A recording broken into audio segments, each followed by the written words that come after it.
and your gut, something that is so incredibly important.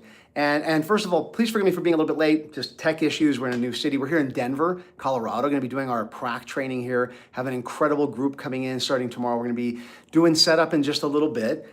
And we're going to be teaching them neuro-linguistic programming, personal growth and development, to help them get better at really honing and trusting their gut.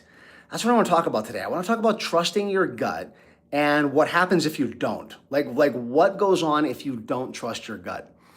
So many of us have had a gut hit on something. So many times in your life, you have had a gut hit where you're sitting there going, I should do this, I shouldn't do that. I should take a left, and instead your conscious mind, the part of your mind that is rational and logical and very important so that we know who we are, and yet it's not the most intelligent part of our consciousness. One of the things that people do is they go against their gut. They go against their gut in relationship. They go against their gut in friendship. But my kids are 19 next week and 26. And from the time that they were young, I would always say, trust your gut.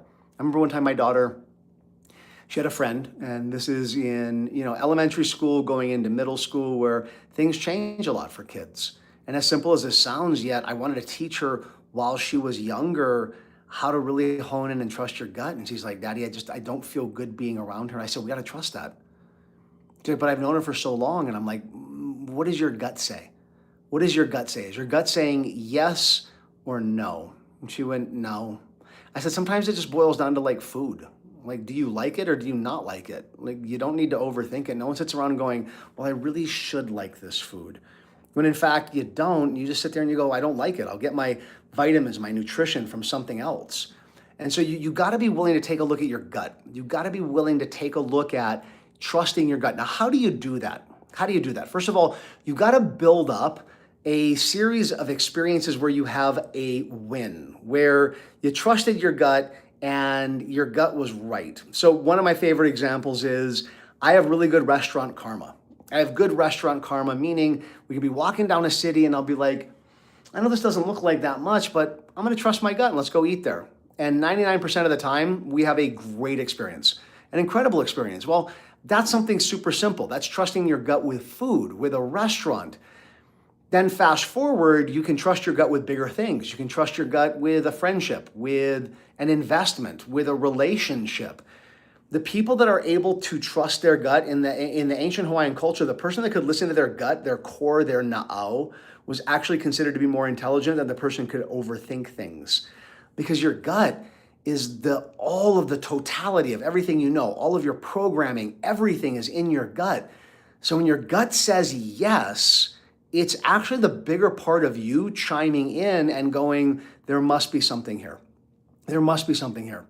For me personally, it's helped me out on the path, making decisions about the trainings. I remember during COVID, from a financial perspective, my mind and my CPA's mind and my bookkeeper's mind and the president's mind were like, we shouldn't be doing this. And yet we did the training and got an incredible result and got to meet unbelievable individuals.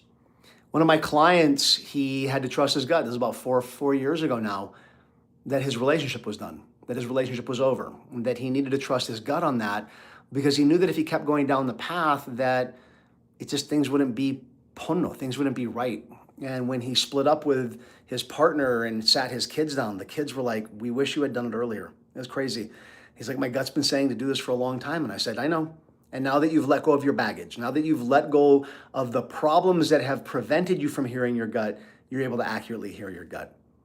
We run trainings. If you like this, we got on YouTube. We have so many more resources for you. We have our online app. You can just type in NLP or Dr. Matt on any of the app stores. And we have our live events where we help people clear out the baggage that gets in the way of you hearing your gut. You see, if you have baggage, if you're not right with yourself, if you're cluttered with negativity, you might not even be able to hear your gut, never mind go against it.